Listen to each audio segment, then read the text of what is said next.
Muy buenas noches, estimados participantes. Reiteramos la cordial bienvenida a cada uno de ustedes. Estamos en esta oportunidad para continuar el diplomado especializado en la Ley 30364. Tenemos la presencia de nuestra ponente del día de hoy, al cual agradecemos su presencia.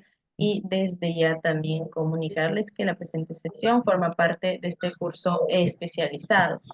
Para ello tenemos la presencia de la doctora Ilia. A ver, por favor, hay que tener cuidado con nuestros dispositivos móviles. Voy a silenciarlos, permítanme. Muy bien. Ahí está, estimados participantes. Por cuestiones de orden han sido silenciados y también para poder participar o realizar algún tipo de pregunta, duda o consulta lo pueden hacer mediante nuestro chat de la transmisión o en todo caso también lo pueden hacer activando la opción levantar mano. Hay que tener bastante cuidado con nuestros dispositivos móviles. Como les estaba diciendo, estimados participantes, para tratar el presente tema, tenemos a la doctora Ilian Howie Lora, quien es magíster en Derecho Constitucional por la Universidad Nacional Federico Villarreal y máster en Gestión Pública por la Universidad en San Martín de Porres. Asimismo, ella es docente e investigadora, especialista en Derecho de Familia, Violencia Familiar, Igualdad de Género, Ética e Integridad en la Gestión Pública. Bienvenida, doctora Ilian. Un gusto para nosotros tenerlo con nosotros, con INCAIP, y le doy el uso de la palabra. Muchas gracias. Muy buenas noches con todos y con todas. Agradezco mucho la invitación de INCAIP para tratar el tema del día de hoy que nos convoca sobre cómo se atiende en un centro de emergencia mujer. Es decir, cuáles son los protocolos internos que se aplican y también cuáles son las dos modalidades de atención que hay. Atención primaria, atención secundaria. Es decir, voy a tratar de introducirlos poco a poco tanto de entre las capacidades que se requieren para abrir un centro de emergencia mujer, como también el talento humano que se requiere para atender una problemática tan complicada como es la violencia familiar. Entonces, sin más, ¿me autorizan, por favor, para compartir mi presentación? Correcto, doctora, está bien. ¿Me confirman, por favor, que se puede ver? Sí, doctora, se logra visualizar. Bien. Entonces, como visualizan ustedes en esta imagen, los centros de emergencia mujer trabajan de manera coordinada con la policía. Hay varias modalidades de centro de emergencia mujer, eso yo lo voy a ir desarrollando más adelante, pero lo que quiero que vean es que no es trabajo solamente del Ministerio de la Mujer o del Ministerio del Interior. En realidad es trabajo de todo el Estado y el Estado somos todos. Todos y cada uno de nosotros podemos contribuir con un granito de arena a que alguna familia, de manera preventiva, que no tiene la información, pueda corregir, ¿cierto? Cualquier situación que le esté llevando, ¿no es cierto?, a soportar violencia familiar dentro de su hogar. Hay terapias para parejas que se encuentran en situación en la cual podríamos decir que estamos viendo algunos síntomas o algunas señales que podrían advertir, ya sea a él o a ella, de que están cerca de convertirse en una de estas parejas que nosotros atendemos. Sí hay. Eso me preguntan siempre, ¿no? Los señores, sobre todo, me llaman, me dicen, doctora, de qué manera puedo recuperar a mi familia, ¿no? Entonces, claro, hay todo un tratamiento psicológico que, vamos a decir, invita a los varones a repensar su masculinidad, pero no en términos violentos, sino en términos colaborativos con su pareja y democráticos. Claro, esto no se puede llevar a cabo cuando la violencia ha llegado ya al punto más alto en el ciclo de la violencia, ¿no? Entonces, ahora vamos a ver cómo a través de las terapias que hacen los centros de emergencia mujer se evalúa cada caso. Y por eso es tan importante la evaluación de la ficha de valoración de riesgo y otros exámenes que también se realizan, porque este no es el único, y que pueden llegar a determinar si esta pareja o esta familia se encuentra en una situación de violencia. Y también cómo distinguir esta situación de violencia de una situación de conflicto familiar, porque bueno, son cosas completamente distintas y a veces hay personas que confunden ambas. Entonces el temario que me han encargado para el día de hoy es cuál es la función de los centros de emergencia mujer y cuál es la evaluación y el uso que se le da a la ficha de valoración de riesgo. Entonces, mire, la base legal, ¿ok? Es un marco normativo que no se ha creado últimamente. No. Es un marco normativo nacional e internacional también, que se ha venido desarrollando a lo largo del tiempo. He tomado como punto de partida, ¿ok?, el año 1993, en que la Constitución política cambia y se da la primera ley de protección frente a la violencia familiar. Entonces, a partir de ahí hacia adelante hay un largo camino, ¿no es cierto?, que hemos recorrido hasta llegar a la ley 3364, que está por aquí en el año 2015. Vean ustedes, hemos transitado por igualdad de oportunidades, prevención de hostigamiento sexual, la creación del PROMUDE, ¿no? El PROMUDE, lo que hoy conocemos como Ministerio de la Mujer, se creó primero como un programa, ¿ok? Entonces, posteriormente hemos tenido lenguajes que tratamos, ha habido una guía, ¿no es cierto?, para el lenguaje inclusivo, porque si no me nombras, no existo, ¿ok? Esa es, vamos a decir, la, eh, la conclusión a la que los investigadores han llegado, que durante muchísimo tiempo, tanto los logros, ¿no es cierto?, como la manera como debemos incluir eh, los desafíos que las mujeres logran superar en una sociedad que aún se encuentra dominada por algunos patrones machistas, ¿no es cierto? Pero si yo no señalo que es la científica la que lo ha logrado, no el esposo de la científica, sino la científica, ¿ok? Y estoy dando un ejemplo cualquiera, pero tanto en la ciencia como en las artes, como en la literatura, pues, salvo contadas excepciones, han habido muchas mujeres que han buscado un espacio, que sin embargo no lo han encontrado, al menos no en igualdad de oportunidades, teniendo el mismo talento. Entonces, ya un poco más avanzados, ¿no?, luego de haber generado esta ley 3664, se aprobó la Política Nacional de Igualdad de Género y el programa Aurora cambia de nombre. Antes se llamaba Programa Nacional contra la Violencia Familiar y Sexual y cambia de nombre porque al nacer esta nueva ley, la del 2015, se le dan nuevas responsabilidades al programa. Y el programa se había quedado un poco desfasado en el tiempo, ¿ok? Es decir, el programa seguía trabajando con las funciones que tenía antes, con la lógica que había antes. Por ejemplo, todos los abogados que se reclutaron inicialmente con la ley 2626, todos eran especialistas en materia civil, no penal.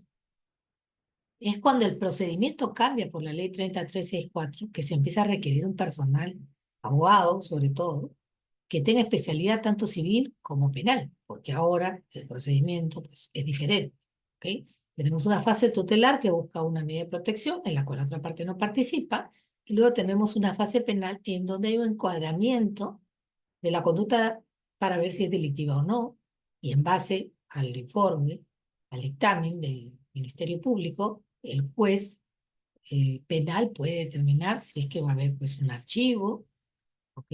El fiscal tiene tres opciones. Archiva, dice no, esto realmente es una falta, o aquí estamos en presencia de un delito, y le pasa el folder, ¿no es cierto?, al magistrado.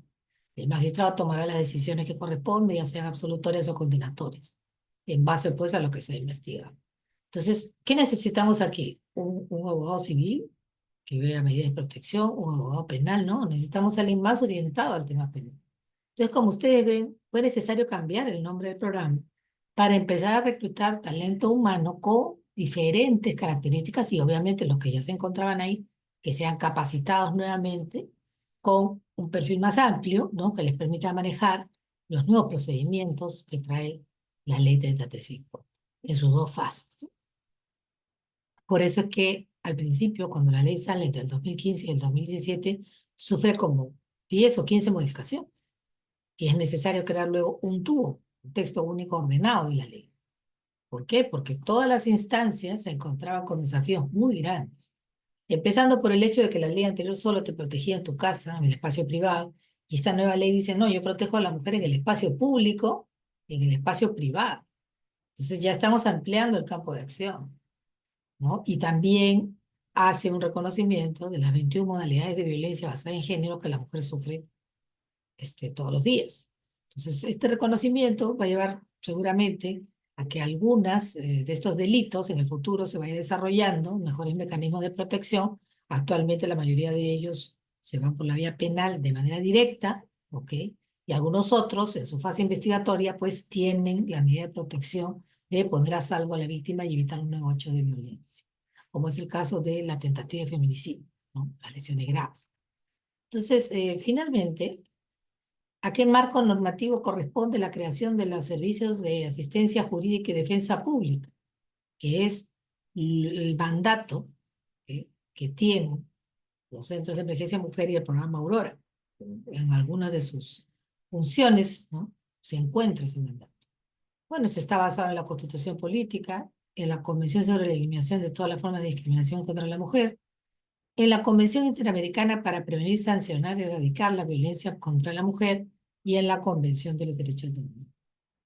En todos estos marcos normativos se dice que el Estado debe crear medidas, mecanismos y o condiciones para que, número uno, la justicia llegue a todos, hombres o mujeres que han sido víctimas de violencia familiar.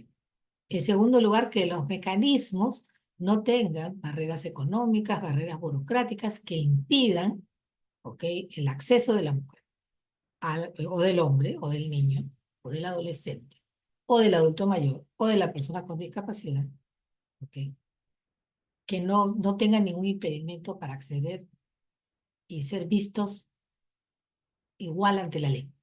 La igualdad ante la ley, ante todo. Entonces, si yo pues tengo una mujer que se está presentando a demandar violencia familiar y por el otro lado tengo el esposo que tiene un alto poder adquisitivo, que empieza a acosarla judicialmente, ¿okay?, y le plantea una demanda de tenencia, una demanda de divorcio, ¿no? Y le empieza a preocupar a la mujer con otros temas distintos al tema de la violencia en un afán de presionarla, pues esto, el acoso judicial, también está tipificado.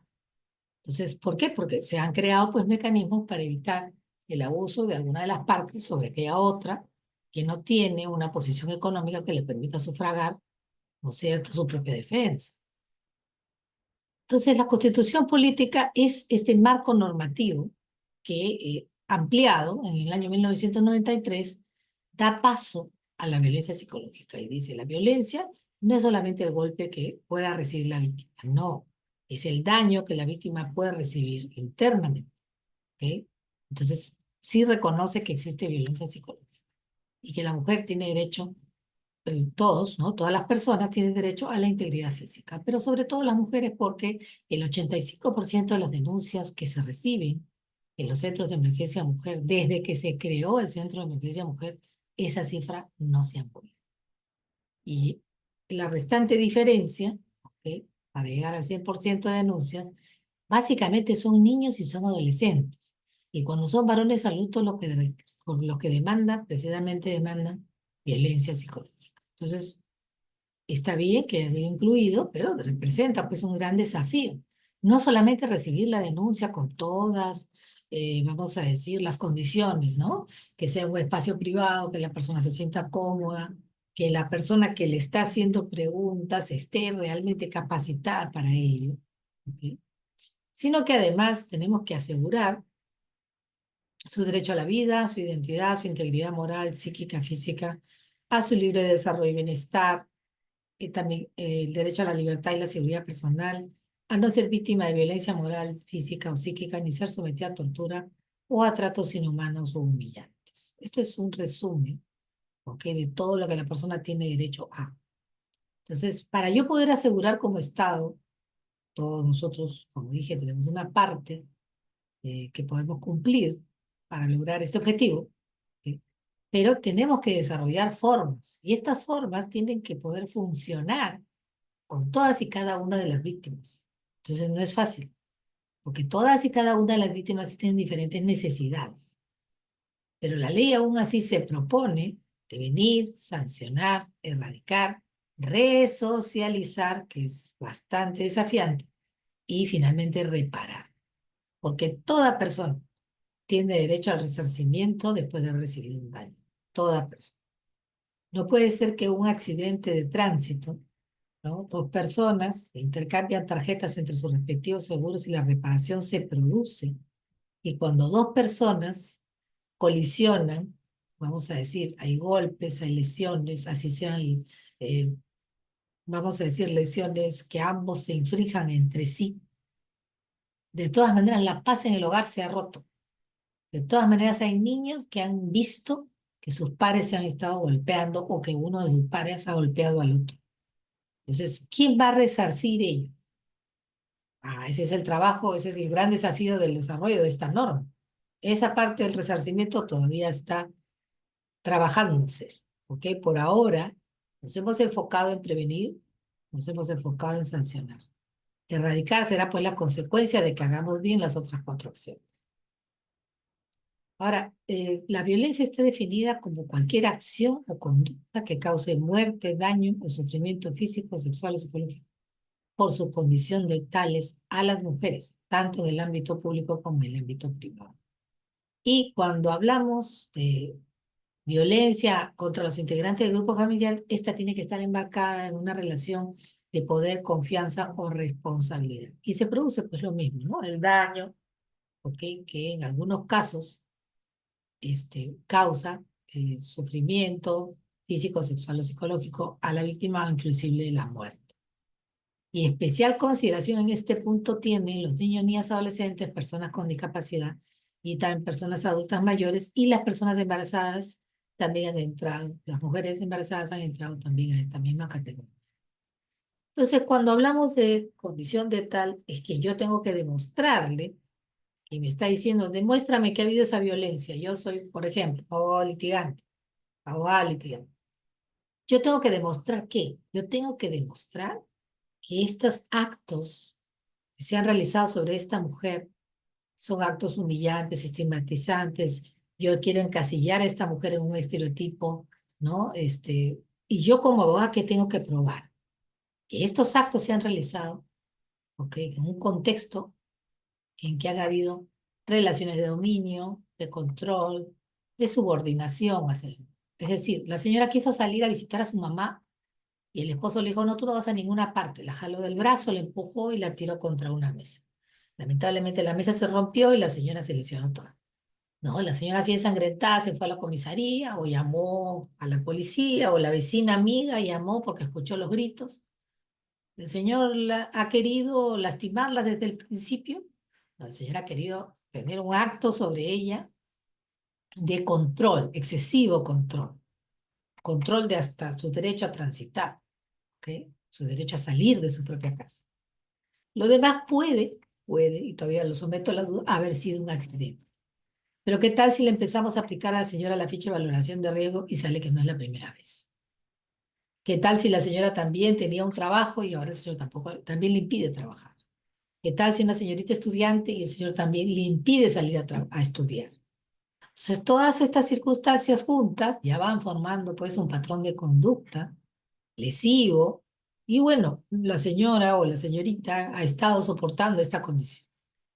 Entonces, ¿la está agrediendo porque es mujer? No, la está agrediendo porque es mujer y porque la quiere tener subordinada, bajo su control. Quiere que haga exactamente lo que él quiere. Y esa no es manera de vivir, ni tampoco es manera de formar pareja. Que se pueden coordinar, por supuesto que pueden coordinar. O sea, que, por favor, hoy día no salgas, ¿quién va a cuidar a los niños? La señora le dice, bueno, tú podrías cuidarlos un día, pero no tengo idea, por favor, alguien quien me ayude. Claro, se coordina, se coordina.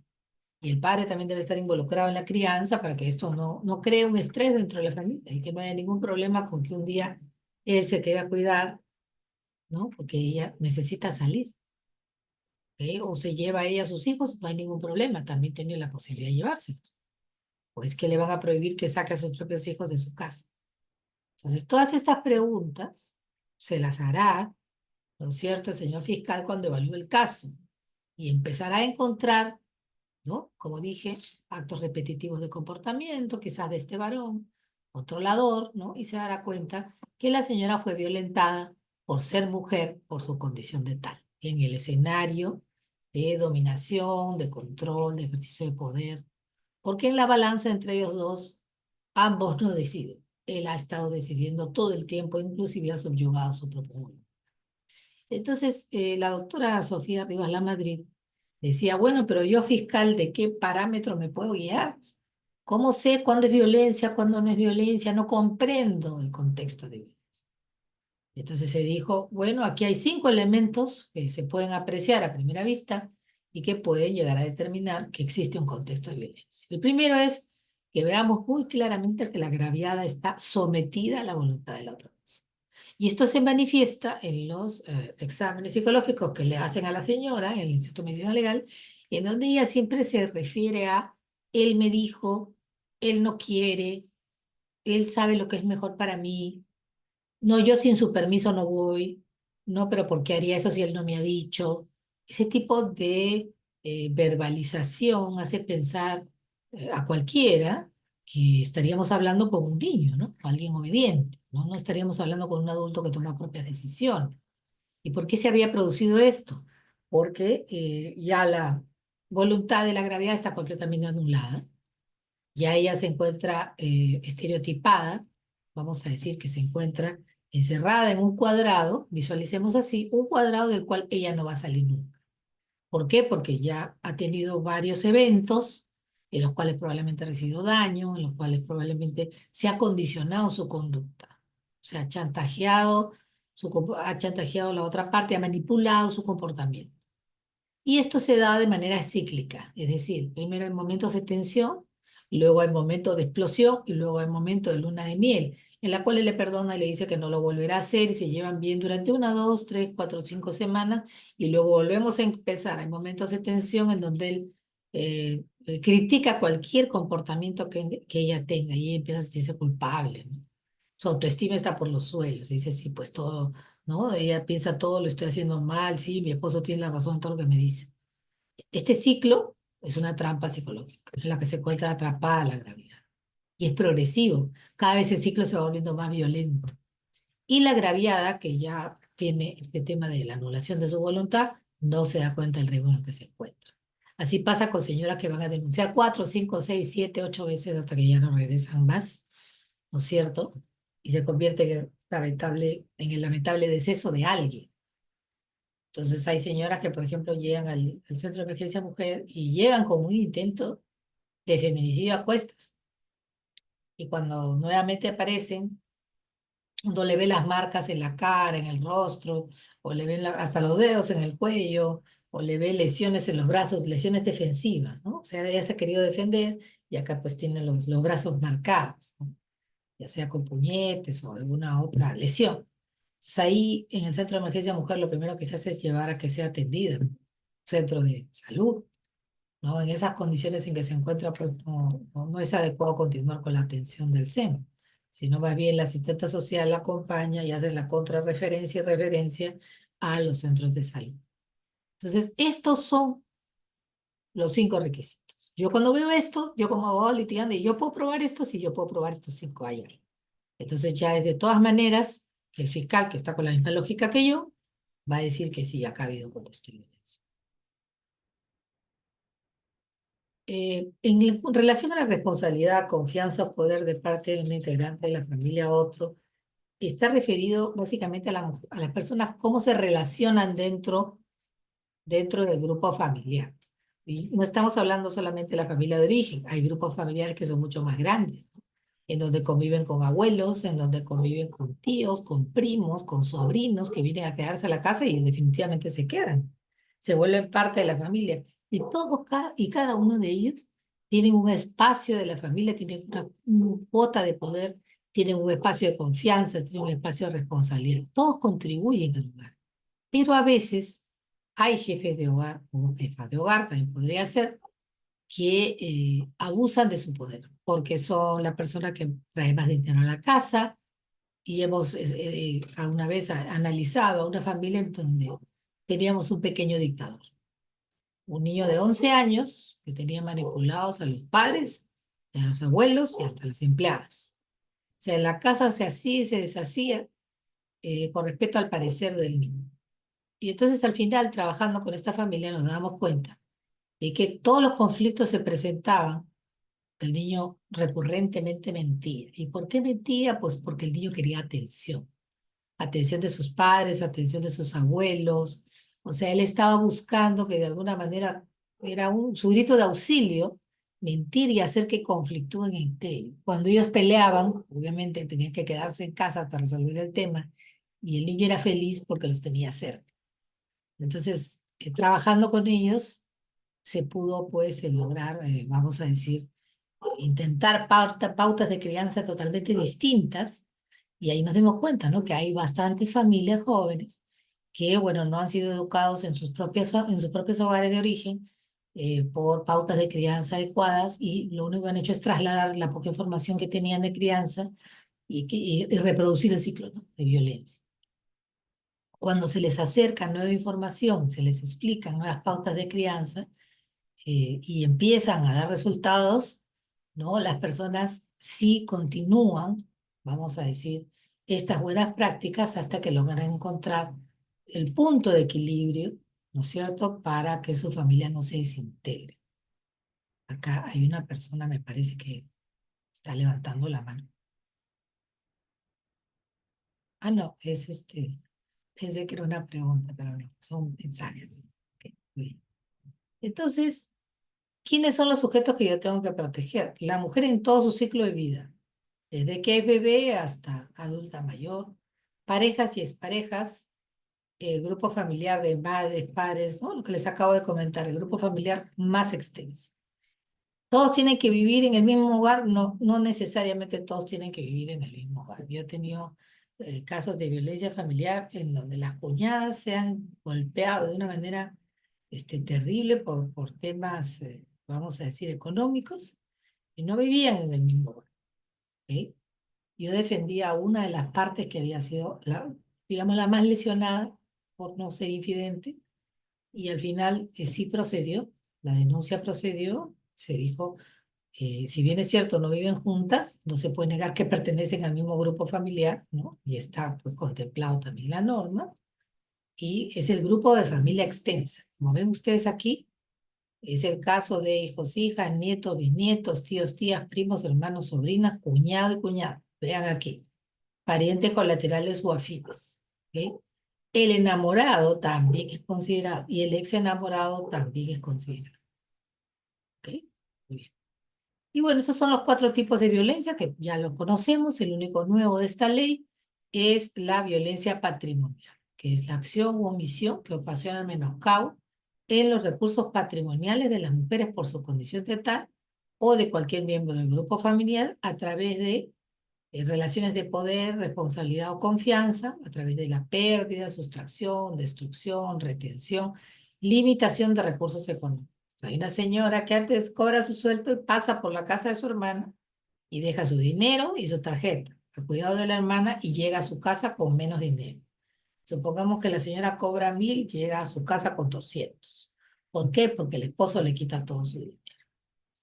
Entonces, claro, ya un poco, ya vamos a decir, fue pasando el tiempo, la señora fue adquiriendo más información, fue investigando, llamó al centro de emergencia mujer y bueno, se le dijo, ¿qué pasa si usted no le da el dinero? Bueno, él siempre me golpea.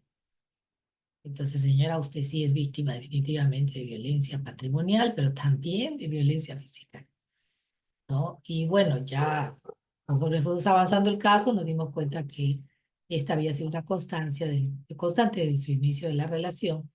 Finalmente, la señora, con la asesoría respectiva y el apoyo de su familia, porque no le había dicho a nadie en su familia, ella decide dejar esa relación tóxica que tenía con su expareja. Entonces, vamos a ver ahora qué es lo que el reglamento nos señala que es el Centro de Emergencia Mujer, como definición. Es un servicio público, especializado, interdisciplinario y gratuito que brinda atención a víctimas de violencia contra mujeres e integrantes del grupo familiar y víctimas de violencia sexual en el marco de la ley sobre la mujer. Muy bien. Entonces, sabemos ahora, tenemos claro que es un servicio que incluye inclusive pequeñas guarderías. En algunos centros de emergencia mujer tenemos pequeñas guarderías para que los niños estén ahí mientras las madres terminan de pasar todas sus consultas. Entonces, el programa Aurora, como señalé que cambió de nombre, tiene como objeto, el programa Aurora alberga los centros de emergencia mujer. El programa, digamos, es un poco más grande, los centros de emergencia mujer tenemos atención, prevención y lo que es estrategia rural. Entonces tiene como objeto implementar y promover servicios especializados de prevención de la violencia familiar en todos sus extremos. Entonces, ¿qué busca el programa? Cada año, cada 2 o 3 años, se lanza una estrategia distinta. Esta estrategia se plantea como un piloto, por ejemplo, en la zona de Loreto, Condorcanqui, en zonas bastante alejadas a donde realmente estamos pues a 3 o 4 días de alguna presencia del Estado. Se lanzó, por ejemplo, la estrategia rural multisectorial, ¿no? Donde todos los sectores, 12 sectores del Estado, tenían como objetivo tratar de ubicar, en donde se ubicara alguna situación de violencia familiar, tratar de unir esfuerzos, los que tuvieran presencia en esa zona, para poder salvaguardar a las víctimas. En primer lugar, ponerlas a salvo. Luego tratar de contactar pues a las autoridades que corresponden para poder hacer las evaluaciones. Y el objeto del SEM es promover siempre servicios. No tiene otro objeto, no es para hacer, vamos a decir, estamentos políticos sobre la materia, simple y sencillamente es atender. Atender así como están aquí, ¿no es cierto?, en el área legal, en donde a la señora le están explicando qué es un juicio por violencia familiar. ¿Cuánto va a demorar? Si ella siente que se encuentra en la capacidad de poder resistir todo este proceso solas o si requiere el acompañamiento psicológico, si requiere saber dónde va a dormir esa noche, si sus hijos están con ella, qué cosa van a comer, hace cuántas horas no han comido o no han tomado agua, ¿ok? O sea, se ocupan realmente de sus primeras 24 horas de manera urgente. Por eso es emergencia. Adicionalmente a ello, las mujeres tienen derecho a vivir una vida libre de violencia. Ninguna mujer, ningún ser humano debe ser sometido a violencia en ninguna esfera y a ninguna edad. Entonces, en primer lugar, se les da acceso a la información, se les dice que tienen a su disposición la asistencia jurídica y la defensa pública, tanto del Ministerio de la Mujer como del Ministerio de Justicia. El Ministerio de la Mujer y el Ministerio de Justicia tienen centros. Nosotros tenemos centros de emergencia mujer y el Ministerio de Justicia tiene los llamados Alegra. Donde hay un Alegra cerca, no ponemos un SEMA al costado, no tiene sentido, estamos haciendo el mismo trabajo. Aunque el Centro de Emergencia Mujer es más especializado, lo que buscamos es cubrir todo el territorio nacional. Entonces, mi mapa de SEM se cruza con el de Alegra y yo me pongo de acuerdo con Justicia y le digo, mira Justicia, a mí me falta llegar a todos estos lugares, todos estos distritos, son 1892 distritos a nivel nacional. La idea es que haya un SEM por distrito, claro, distritos como San Martín de Porres, San Juan de Lurigancho, Villa María del Triunfo, que son populosos, ahí no va a haber uno. Lima, por ejemplo, que es Lima y Lima provincia, no va a haber uno. Pues tienen que haber muchos más. Tiene que ver con la densidad poblacional y tiene que ver con, vamos a decir, la cantidad de casos reportados en determinadas zonas, ¿no? Que nosotros consideramos pues zonas álgidas, en donde está abierto bastante presencia, o vamos a decir, bastantes denuncias de violencia. Entonces nos dividimos el espacio territorial, ¿no? Sobre todo ahora que ha salido una nueva ley sobre la gobernanza territorial. Esto aúna más, vamos a decir, estamos más sintonizados con una asistencia jurídica y defensa pública efectiva.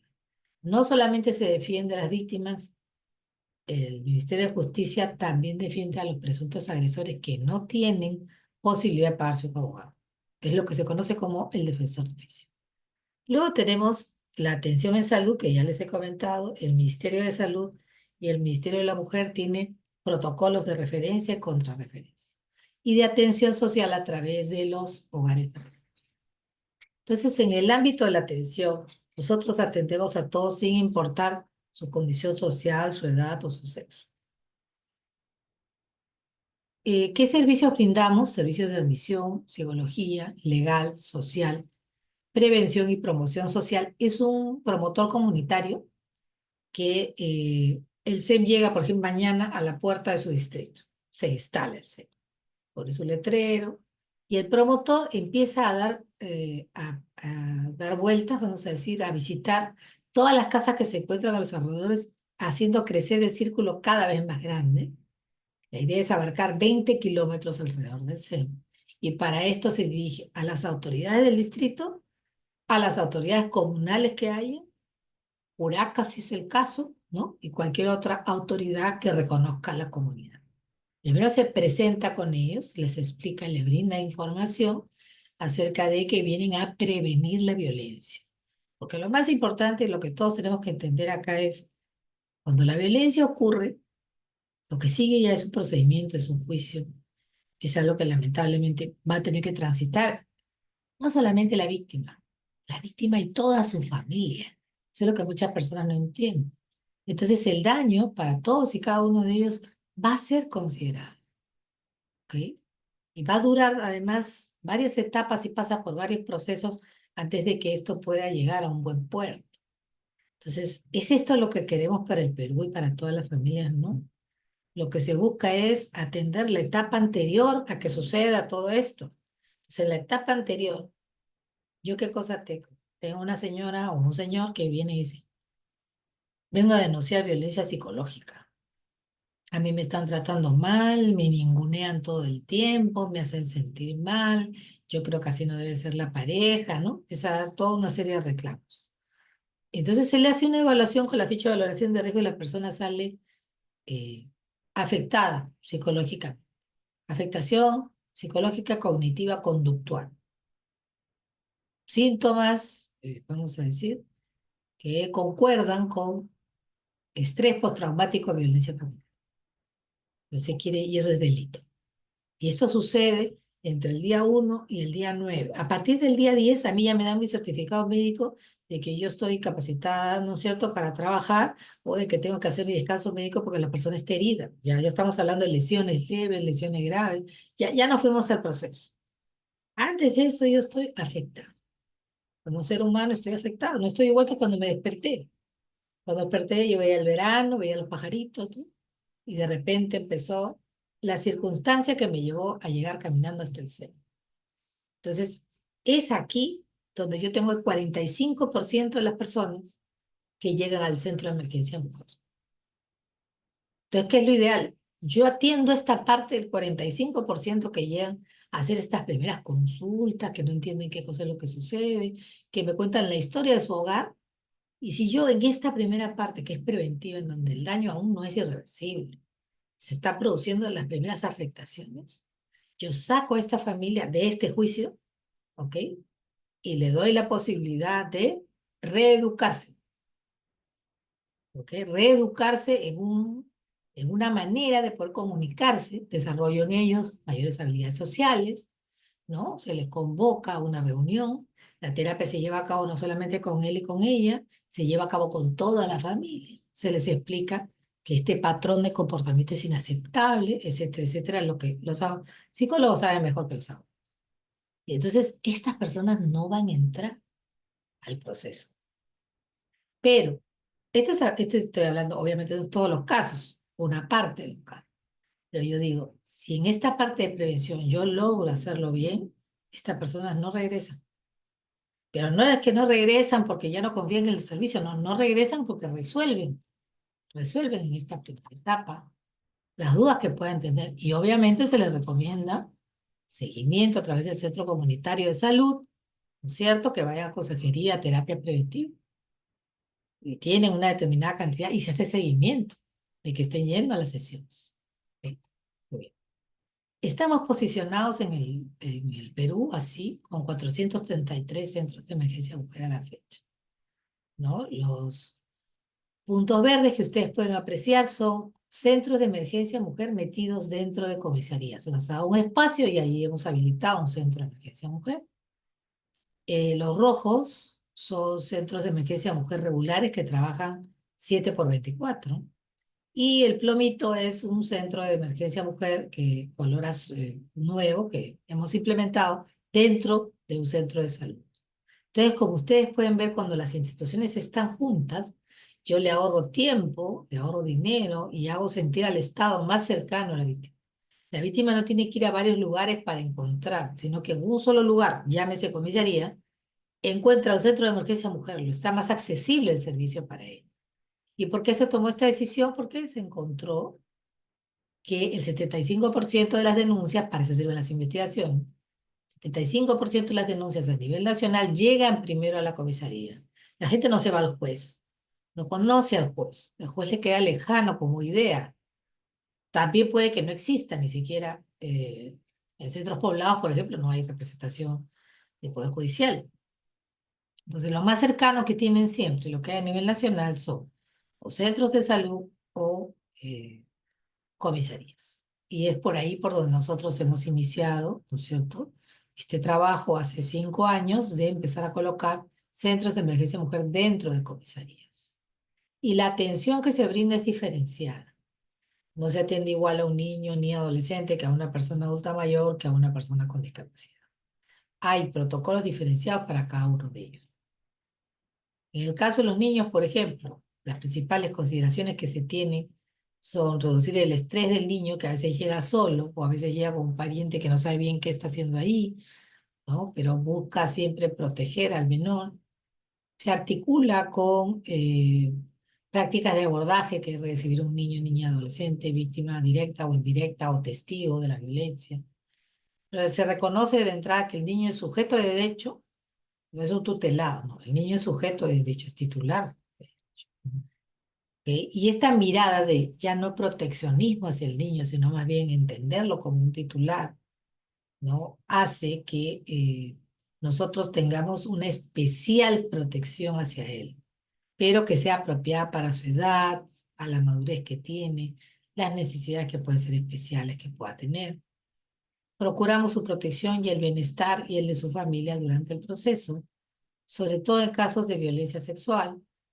La entrevista al niño o niña es realizada por un especialista en psicología y en caso de abuso sexual no se exploran los hechos de la violencia, sino los factores de riesgo, de protección. Se le pregunta a quién acompaña al menor previo a la entrevista. También se realizan actividades lúdicas, ¿no?, que permitan crear un clima de confianza. Se reconoce que los niños, niñas, adolescentes, hijos de las mujeres afectadas, son víctimas indirectas.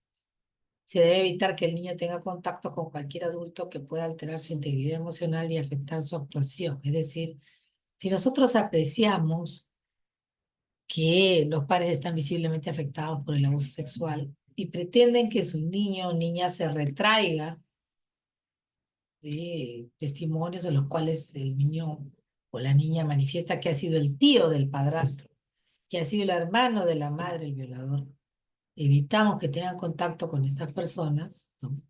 O inclusive a veces que los propios padres, ¿no?, les digan cosas para que ellos digan, ¿no? Eso es alienar a la persona que aún no ha dado su testimonio. Y obviamente el testimonio real lo tiene que dar en presencia de fiscal y en cámara GES, cuando se trata de situaciones que han afectado su integridad sexual o su indemnidad sexual. En el caso de las personas adultas mayores, a darle accesibilidad. Es decir, si la persona no se puede mover del lugar donde se encuentra, acercarnos nosotros al lugar donde la persona adulta mayor se encuentra para brindarle la posibilidad de que pueda acceder a nuestros servicios, ¿no? A veces es un tema de, vamos, la persona se encuentra en un cuarto piso, tiene silla de ruedas, no hay ascensor, pero sin embargo quiere presentar su denuncia, hace su llamada a la línea 100, se coordina para que alguien vaya a visitar. Informar de manera clara y detallada respecto a la situación de violencia y cuáles son sus alternativas de solución. Sin paternalismos ni tampoco infantilización, no infravalorando porque es adulto mayor. Se respetan sus decisiones. Después de que se le ha informado a la persona adulta mayor cuál es el escenario que tiene, cuáles son sus alternativas, supongamos que la persona adulta mayor no desea realizar la denuncia luego de haber hecho el esfuerzo de irlo a visitar, porque tiene derecho a que se le visite y se le informe. Si no desea hacer la denuncia, nosotros tenemos que respetar lo que él ha decidido, o él o ella decide. Salvo, ¿ok?, que los hechos constituyan violencia contra las mujeres integrantes del grupo familiar o violencia sexual que se comunica de inmediato a la autoridad competente. O sea, se respetan sus decisiones, pero hasta cierto punto. Si la decisión que la persona está tomando viene influenciada por situaciones en las cuales la persona, vamos a decir, tiene anulada su voluntad, no tiene la capacidad para darse cuenta que se encuentra en un gran riesgo, pues el Estado tomará la decisión por él. Se informará al Ministerio Público y bueno, a partir de ahí el Ministerio Público se hace cargo. Y en el caso de las personas con discapacidad se hacen ajustes de procedimiento para su accesibilidad. Es decir, por ejemplo, no se le atiende en el módulo porque es pequeño y la persona en silla de ruedas puede sentirse incómoda, hay como salas, ¿no? En donde se le atiende a la persona con discapacidad. Se dirige directamente a la persona con discapacidad utilizando lenguaje claro. Ahora, si la persona es con lenguaje de señas, se le puede hablar con imágenes y con símbolos hasta que, ¿cierto?, venga la persona de CONADIS, que es la especialista en el tema, que pueda ayudarnos a comunicarnos con la víctima. Entonces, en el caso de migrantes internos y externos ha sido realmente un desafío, porque hay que comunicarse con su embajada y con su consulado para la ubicación de familiares o redes de protección y determinación de la situación de residencia en el territorio nacional, ver sus necesidades y mejorar de la mejor manera que podamos, brindarle información sobre la legislación vigente y cuáles son sus opciones. Así tuvimos a una víctima, ¿no?, una señorita, que no quería dar ninguna información sobre su persona, era de nacionalidad colombiana. Cuando recién vio que vino el embajador o que vino el representante de su consulado, en ese momento la señorita decidió hablar y nos enteramos que era una víctima de trata de personas, que con engaños había sido traída al Perú para trabajar y que había caído en la mafia y por esas cosas del destino había logrado escapar con la ayuda de uno de sus clientes, ¿no? Y entonces esta persona pues estaba asustada y se le explicó cuál es el tipo de servicio que se brindaba, pero ella lo único que quería era volver con sus familiares. Así es que el consulado se encargó, como corresponde, de remitirla con sus familiares, ¿no? Ellos pagaron el pasaje, parece que la TAM donó el pasaje, y se pudo ir la señora al día siguiente con unos documentos provisionales que el consulado le facilitó, porque sí se pudo demostrar su identidad. Nuestro temor era que parecía menor de edad, parecía una chica de 16, 17 años, pero en realidad la chica tenía 21, 22. La habían sometido a una dieta muy estricta y ella se había vuelto muy, muy delgadita, ¿no? Entonces, como además tenía contextura delgada, pues como digo, parecía mucho menor. Entonces, nuestra preocupación es, estamos tratando con una menor de edad. La menor de edad tienen otro tratamiento. Menor de edad, migrante o no, tiene un tratamiento, pasa por unos canales diplomáticos distintos, ¿no? Hay que averiguar quiénes son sus padres, dónde está, si está en la lista de personas desaparecidas. Hicimos todas esas búsquedas y ella no aparecía, entonces ya tuvimos que llamar al consulado porque no nos constaba y tampoco la persona no quería dar ninguna información sobre su nombre o sobre su edad, ¿no? Entonces, hay que comprender que las víctimas de trata de personas, pues, salen de un entorno delincuencial y no saben en quién confiar. También tenemos el caso de las personas LGTBI. El Centro de Emergencia Mujer también atiende personas LGTBI para quien tenga dudas. En estricto cumplimiento al derecho a la igualdad y la no discriminación, se utiliza un lenguaje inclusivo y respetuoso, se respeta su privacidad, su orientación sexual, se respetan los términos de gay, lesbiana, bisexual, trans e intersexual u otro, y si la persona que actúa al servicio de atención se identifica como tal. Hay personas que llegan, ¿no? Me acuerdo, en el año 96 fue el primer caso que tuvimos. Me llaman y me dicen, doctora, por favor, baje, tenemos una persona LGTBI acá, no sabemos cómo atenderla. Como que no saben cómo atenderla, atiéndala como cualquier persona. No, doctora, está un poco complicada la atención. Ah, bueno, ya bajé. Y me encontré pues con la persona que tenía unos lentes así gigantescos, exhibía, vamos a decir, orientación sexual femenina. Y entonces la saludé, hola, ¿cómo estás? ¿En qué te puedo ayudar? Y me dice, a ver si me hago comprender. Decía yo soy Roberta. No entiendo, acá la señorita no me quiere atender. ¿Cómo no le quieres? A ver, déjeme que voy a averiguar. Me dijo, doctora, es que acá en su documento dice Eduardo en su DNI. ¿Qué hago? Me dice, ¿cómo la trato de Roberta? Dice, acá no hay ningún problema. Le dije, Roberta, ¿cuál es el problema? Tú tienes en tu DNI Eduardo, entonces acá en la ficha voy a poner Eduardo. Pero en donde dice observaciones voy a decir que el nombre con el cual te vamos a tratar es Roberta. ¿Estás de acuerdo? ¿Te parece bien? Sí, sí, me parece bien que me traten, pero como Roberta. Ya, perfecto, no hay ningún problema. Entonces pasó por todos los circuitos, ¿no es cierto? Se le atendió de acuerdo a las necesidades que tenía y durante todo el servicio ella fue Roberta. Entonces en el año 96 encontramos que se tiene que respetar la manera como esta persona se está identificando. Si te dice yo soy Roberta y te alcanza el DNI, la persona copia la información del DNI, pero en observaciones pone se ha identificado como Roberta. Y a partir de ahí, inclusive Roberta con sus apellidos, si es que sí es lo que la persona desea. Entonces el psicólogo la atendió, el abogado la atendió, al final la persona decidió presentar su denuncia. Lamentablemente, como nuestra legislación no reconoce la unión civil o la relación de dos personas del mismo sexo, se le explicó que como no se reconoce que son familia, porque para nosotros familia solamente es hombre y mujer, ella podía presentar su denuncia de lesiones graves, porque lo que traía en el rostro eran lesiones graves. Tenía, la verdad, dos puñetazos en cada uno. Entonces, que ella podía presentar su denuncia de lesiones graves, agresión. Y entonces Roberta se confundió un poco, pero yo tengo una familia, yo tengo una pareja. Estoy de acuerdo contigo, le digo Roberta, pero esta es la manera, hasta el momento, como la legislación está tratando los casos de las personas LGTBI. Discúlpame, no soy yo, no es la norma, lo ve de esta forma. Ah, pero sí lo voy a denunciar. No, no, pero no hay ningún problema, te acompañamos a la comisaría. Nosotros en el Centro de Emergencia Mujer, en el centro de Lima, tenemos una comisaría dentro del ministerio. La acompañamos, presentó su denuncia de agresión, ¿no? Y se quedó contenta. Se fue con su copia de la denuncia y yo le dije, ¿a dónde vas? No, es que voy a regresar a mi casa. No, tú ya no puedes regresar a tu casa, le digo. Ya el abogado conversó contigo. Tú a esa casa no puedes volver. Te estás arriesgando a recibir una paliza parecida a la que ya tienes. ¿Y qué voy a hacer? ¿Dónde voy a dormir? No te preocupes, vamos a buscar un espacio donde te puedas alojar. Unos días al menos, o si quieres, te prestamos los teléfonos para que puedas llamar a algún amigo o amiga que te pueda atender en su casa, pero a tu casa tú no puedes volver. Te estás poniendo en riesgo, le dije. Entonces ahí recién cayó en cuenta y me dijo, sí, tienes razón. Ok, no, yo tengo donde quedarme, no te preocupes. Ya, bueno, pero danos la dirección. O sea, no te puedes ir y dejarnos así, con la preocupación de saber qué te pasa, para llamarte mañana, para saber cómo estás. Ay, ay, ya voy a regresar entonces con la señorita de admisión para darle mi nueva dirección.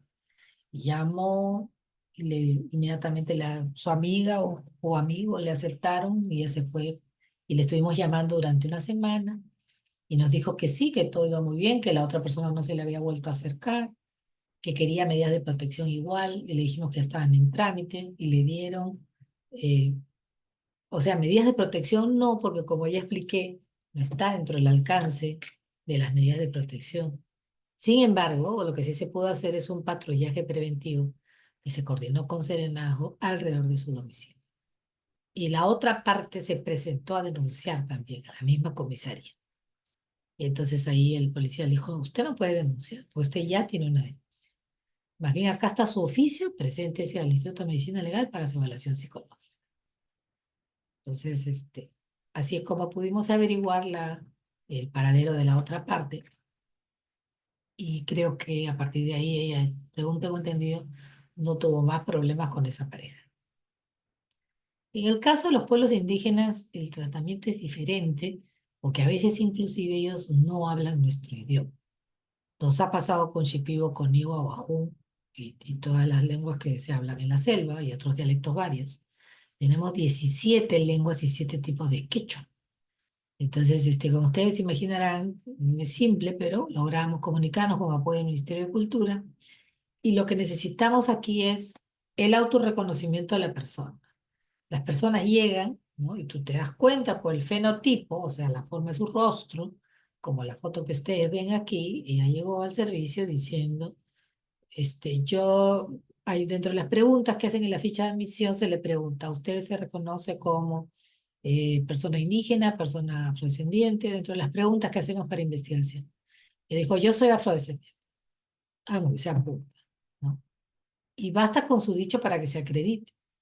¿Ok? Yo no voy a pedirle, pues, pruebas exactas de sus referencias. No voy a pedirle el ADN ni el genoma para saber si es afrodescendiente o no. Sencillamente el dicho de la persona.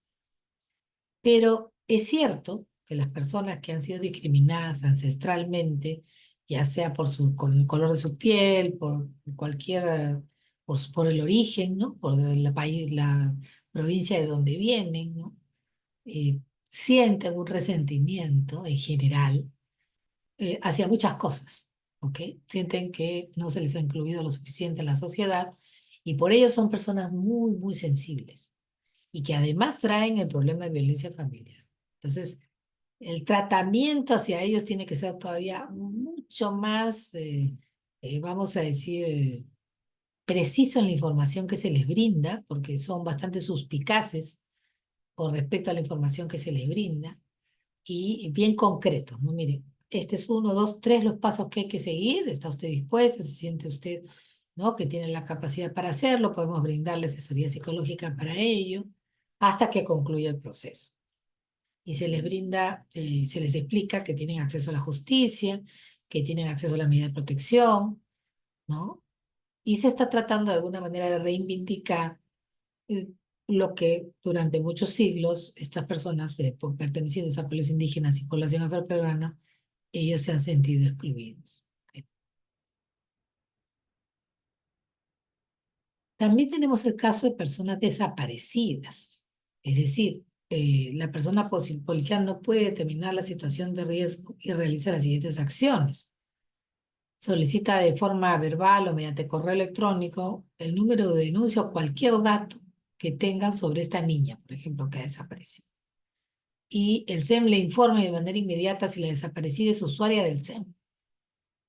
Si fue usuaria, cuál es su nivel de riesgo y quiénes son o fueron las personas agresoras. O si se encuentra en trámite el proceso y ya desaparecido, se nos desaparece de repente la víctima, hay que pensar lo peor, ¿no? Y apoyar en la difusión de notas de alerta. Entonces, una vez comprobada quién es la persona, por qué desapareció y que antes era víctima de violencia, se suelta lo que se conoce como la nota de alerta. Y de la nota de alerta, luego la madre, el tío, la prima se aparecen en el centro de emergencia mujer o llaman por teléfono a la policía y dicen, salió a trabajar y no ha regresado. ¿Ok? La última vez que la vimos fue hace 2 horas, fue hace 3 horas. No se espera como antes se decía. Hay que esperar 24 horas para informar a la policía. No. En cualquier país civilizado, si usted no encuentra a una menor dentro de las 24 horas de su desaparición, es probable que ya no la encuentre. Es muy, muy poco probable que la encuentre o con vida o que la encuentre íntegra físicamente. Entonces, las investigaciones más intensas se hacen durante las primeras 24 horas de desaparición. Ya no se espera 24 horas para denunciar la desaparición de una persona. Menos todavía si se trata de una menor de edad, un adolescente, como es el caso aquí que les estoy relatando. Y mucho menos si la persona ya tenía una medida de protección y de repente desaparece. Entonces, con mayor motivo preocuparse. Y bueno, se le informa y se le explica cuál es la ruta de atención de acuerdo al protocolo interinstitucional de atención de casos de desaparición de personas. Se acompaña a la persona informante a la interpretación de la denuncia, si que no la ha presentado. Se coordina con la policía la aplicación del protocolo. Se consigna la información proporcionada por la persona informante en la ficha de notificación de personas desaparecidas. ¿Ok? Ahora, ¿qué otros servicios se brindan? Eh, por ejemplo, tenemos el SAU, el Sistema de Atención Urgente, el CAI, el Centro de Atención Institucional, los hogares de refugio temporal, la Estrategia de Atención en Zona Rural, la línea 100 y el chat 100.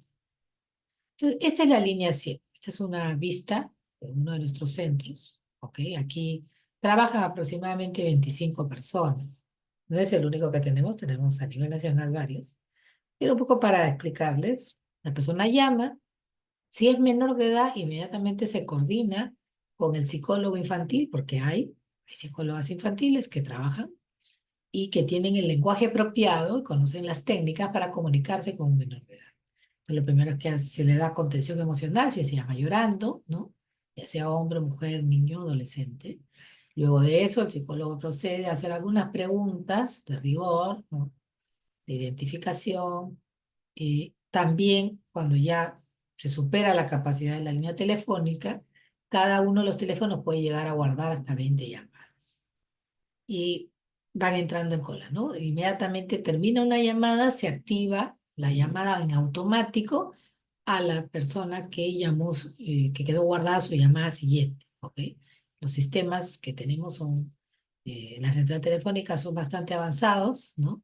Se graba tanto en el mensaje de voz como en la pantalla táctil que tienen los teléfonos. Entonces, termino una, inmediatamente se activa la que sigue y la que sigue, así sucesivamente.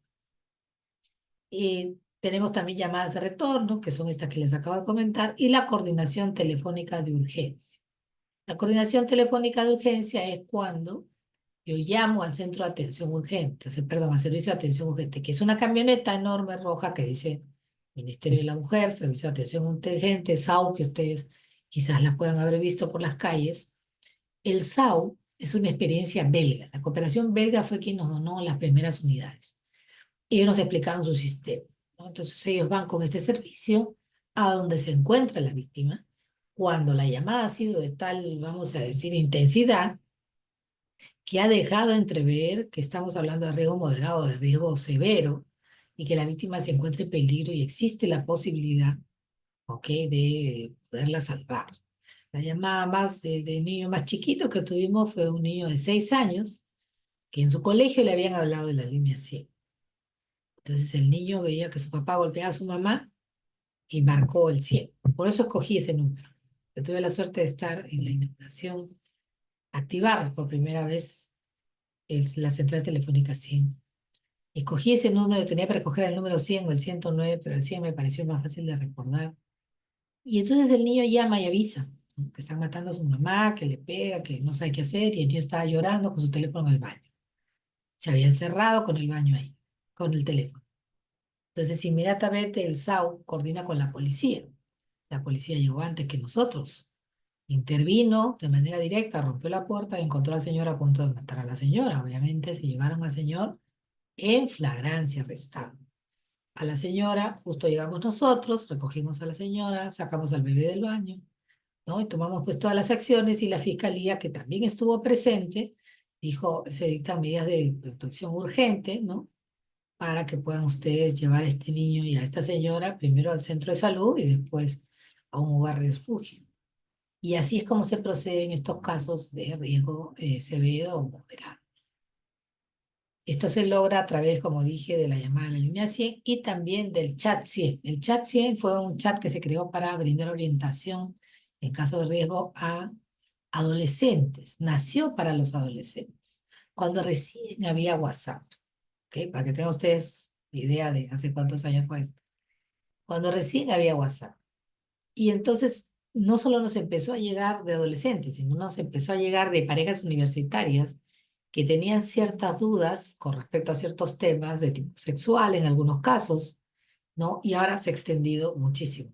Entonces ya en el chat 100 es un chat de consultas en donde las personas pueden preguntar todo aquello que, digamos, les preocupa, saber si es que son o no son víctimas de violencia, si es que están ejerciendo demasiado control sobre ellas. Sobre todo, al parecer no tendría clara la línea, ¿ok? La línea divisoria entre estoy haciendo lo que yo quiero, estoy haciendo lo que él o ella quieren que yo haga. ¿Estoy tomando yo mis propias decisiones o las están tomando por mí? Entonces, esas son, vamos a decir, el punto de partida de las conversaciones.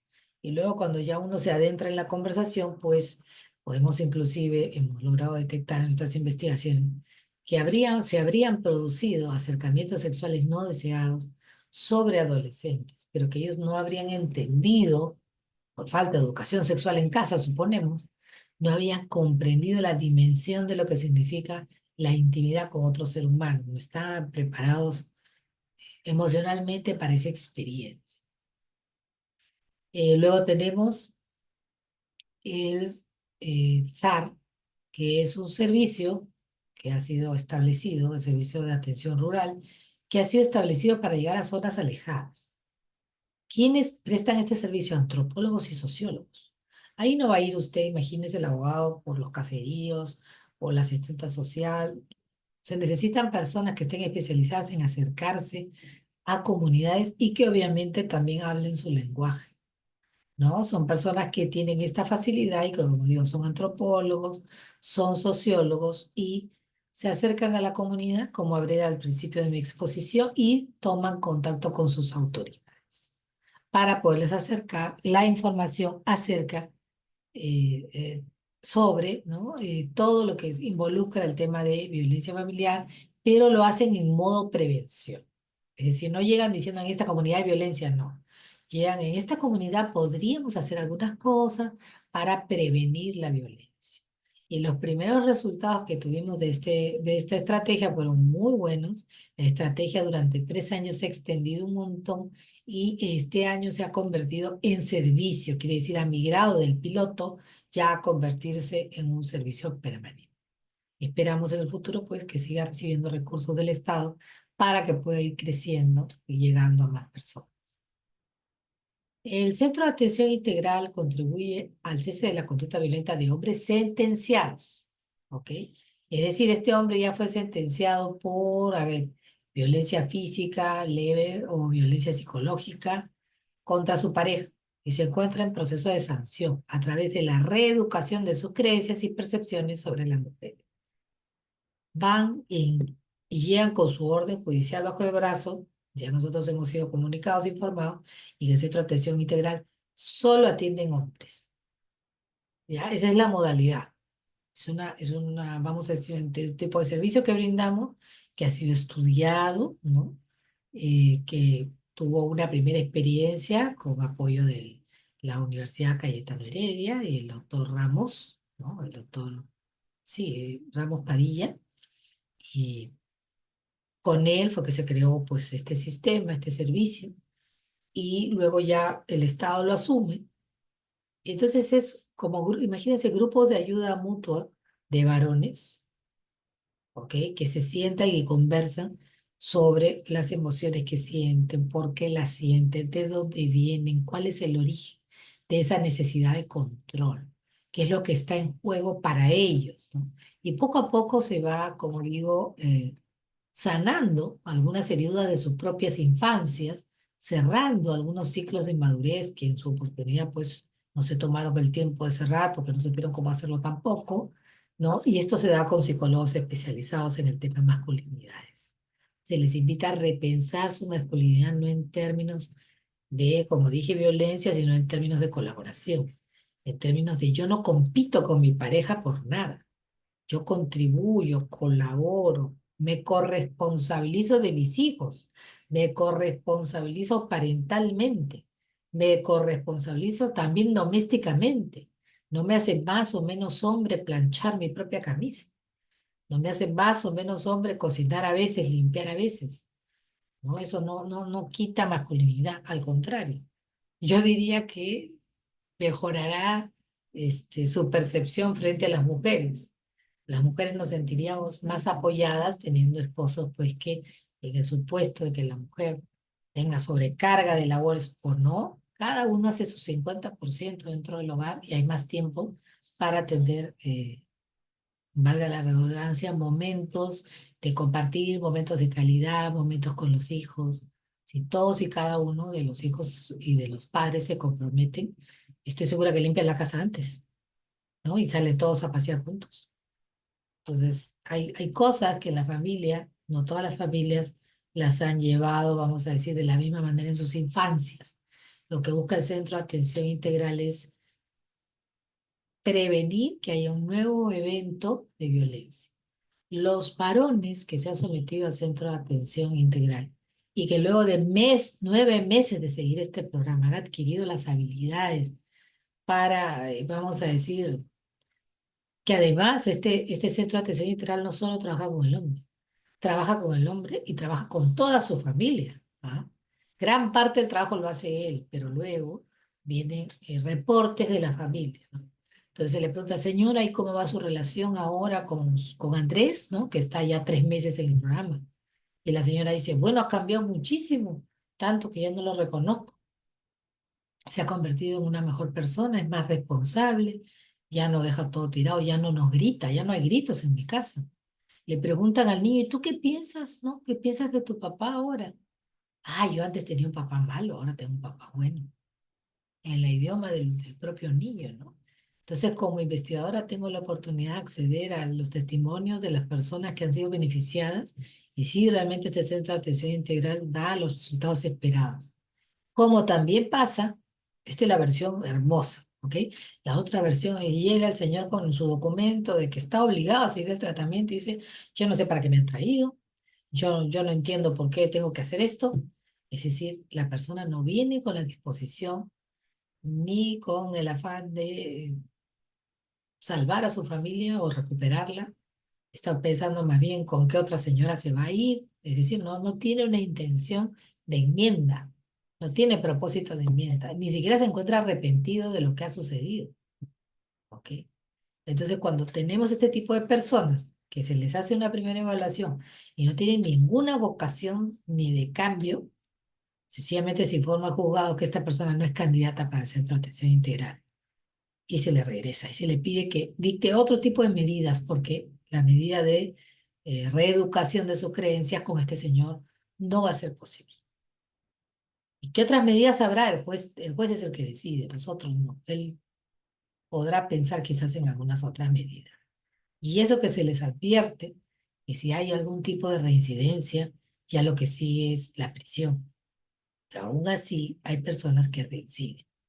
Y ya, bueno, contra ello ya no es posible este tipo de intervenciones. No está pensado para este tipo de personas que no desean realmente, como digo, superarse a sí mismas, tratar de ser mejor personas, tratar de no nuevamente no agredir a sus familias. La mayoría de los señores, la motivación más grande que tienen para acudir a este programa es, primero porque se los ordena el juez, y luego cuando ingresan, cambian. Y al cambiar, después de 9 meses, cuando escucho sus testimonios, ellos dicen, yo no puedo creer que haya sido tan mala persona como cuando entré. Ahora soy una persona completamente diferente. Ellos se sienten así. Y entonces eso les permite continuar. Ya sabemos que esa persona que ha dado ese testimonio no va a regresar a ser la otra persona. Por eso es que el programa es tan largo, ¿ok? Porque reeducar creencias, pues no es de un momento a otro. Tiene su proceso. Finalmente, tenemos asistencia económica dirigida a víctimas de feminicidio, porque así contribuimos al desarrollo integral y su proyecto de vida. Más de 1.000 criaturas se han beneficiado ya con la asistencia económica y han regresado a sus familias de origen, es decir, su padre y su madre han muerto, un padre está preso y la madre ha fallecido como motivo del feminicidio. Los demás parientes no se encuentran en la disposición económica de recibirlos porque no pueden, no tienen la capacidad. Pero desde que tienen la asistencia económica, están más aliviados en sus, vamos a decir, en sus recursos, ¿no? Y sí los pueden aceptar. Entonces, antes los iban a visitar a INAVIF o a los hogares varios que tenemos. Pero luego de que salió la asistencia económica, ya no solamente los iban a visitar, sino que ya se fueron encariñando con los niños y finalmente se los llevaron a sus hogares para que no estén, vamos a decir, albergados. Porque si bien es cierto, yo les puedo dar casa, comida, educación a los niños albergados, el afecto está diluido entre miles de niños. Entonces, pero ya cuando las personas retornan a su familia de origen, ya están, bueno, vamos a decir, enraizados. Enraizados, entroncados familiarmente de nuevo, ¿no? Casi siempre retornan a la familia materna, ¿no? A los abuelos o las tías o a los tíos, pero del lado materno. Difícilmente el juez le otorga la custodia, perdón, la tenencia, aunque sea la tutela legal, a los abuelos del lado paterno, es decir, del lado del feminicidio. ¿Es un estereotipo, es un sesgo? Puede ser. Yo creo que es una suerte de prudencia. Por más evaluaciones psicológicas que se hacen, sigue siendo prudente. Entonces, en este primer nivel de atención, así es como se desarrollan todos estos pasos, vamos a decir en 60 minutos. Se le admite, hay una primera entrevista, intervención en crisis y la persona viene completamente alterada, puede pasar o se pone a llorar. Se evalúa el riesgo, se evalúa las estrategias de afrontamiento del riesgo y también si la persona está en capacidad de llevarlas a cabo. Se gestiona el riesgo. Hay un plan de seguridad para que la persona pues no regrese, ¿no? O se vaya a casa de sus padres y aún así también hay plan de seguridad. Se evalúa si tiene redes familiares de soporte, amigos, ¿no? Se le explica cómo va a ser la asistencia y su defensa jurídica y finalmente se le deriva, ¿no? Si no corresponde que la atendamos nosotros, se le deriva a quien corresponde. Y en el segundo nivel se sigue evaluando de manera permanente y hay visita domiciliaria. Se fortalece las redes familiares explicándole a la familia la situación, qué cosa es la violencia familiar, por qué esta persona no tuvo la confianza de hablar antes, cuál es el rol que ellos deben desempeñar en la situación en la que esta víctima se encuentra. Hay una orientación sociolaboral, hay un informe social, psicológico, hay entrevistas motivacionales permanentes para ellos, hay un acompañamiento psicojurídico, o sea, psicológico y también jurídico, y hay el patrocinio, que es lo que hacen los abogados de los centros de emergencia.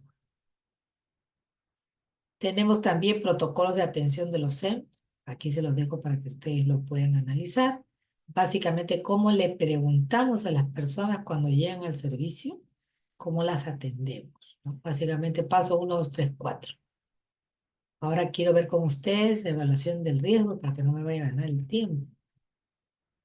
Eh, en realidad es bien simple. Miren, ¿qué cosa es lo que yo tengo que estimar? La probabilidad de que vuelva a ocurrir y que se ponga en riesgo la vida de una persona.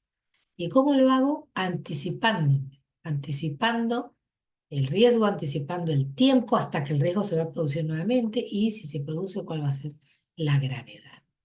¿Cuáles son las variables que yo exploro? Yo exploro las características de la persona y su afectada y su entorno y las características de la violencia cometida.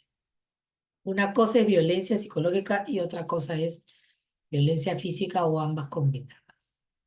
Y entonces examino todas las posibles situaciones que puedan estar afectando, factores personales que pueda tener la víctima, la presunta víctima, la agraviada, factores sociales y culturales, factores ambientales. Es decir, cómo es ella, cómo es su personalidad, qué tan aislada se encuentra, qué tan dependiente es, tiene habilidades comunicacionales, en el contexto en que ella se desenvuelve. ¿Es más vulnerable, es menos vulnerable, tiene trabajo?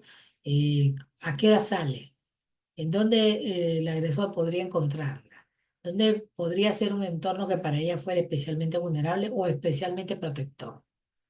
Entonces, en todas esas circunstancias se tienen que analizar para hacer su plan de seguridad. Y luego, en el caso de la persona agresora, yo analizo cuál es la historia familiar.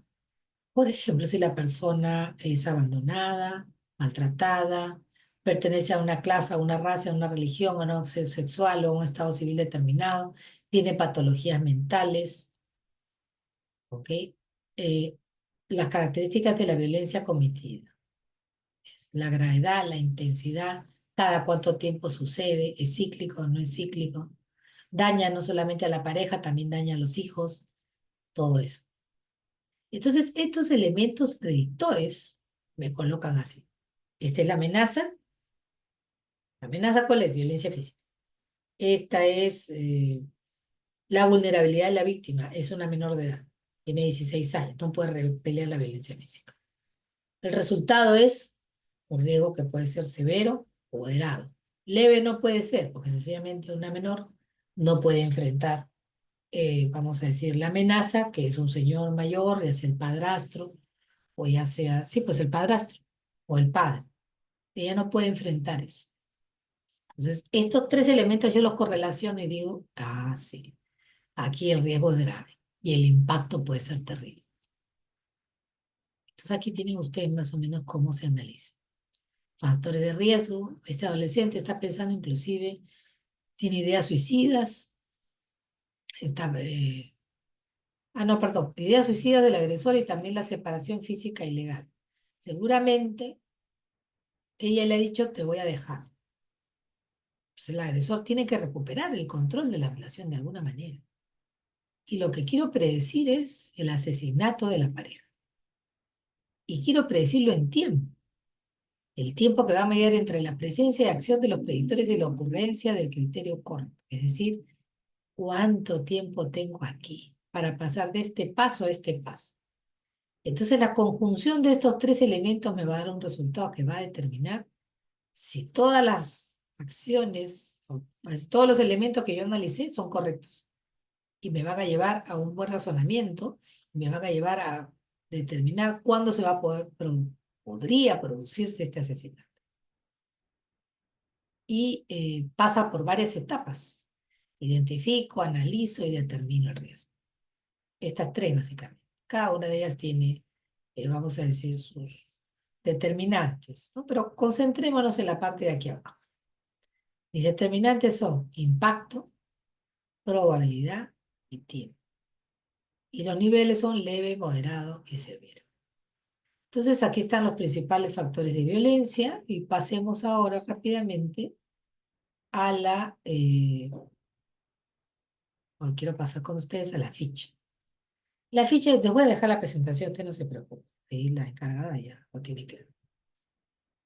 Este instrumento que aplica la ficha de valoración de riesgo, ¿quién lo puede hacer? La Policía Nacional del Perú, el Ministerio Público y el Poder Judicial. No hay más. El Ministerio de la Mujer, cuando evalúa riesgo, lo evalúa en base a otros instrumentos. Las preguntas que le hace el psicólogo, las preguntas que le hace la misionista, las preguntas que le hace el abogado, son otras valoraciones distintas, ¿ok? Que buscan, obviamente, determinar la resiliencia de la víctima, su decisión de querer denunciar, el estado anímico en el que se encuentra, son otro tipo de valoración, ¿ok?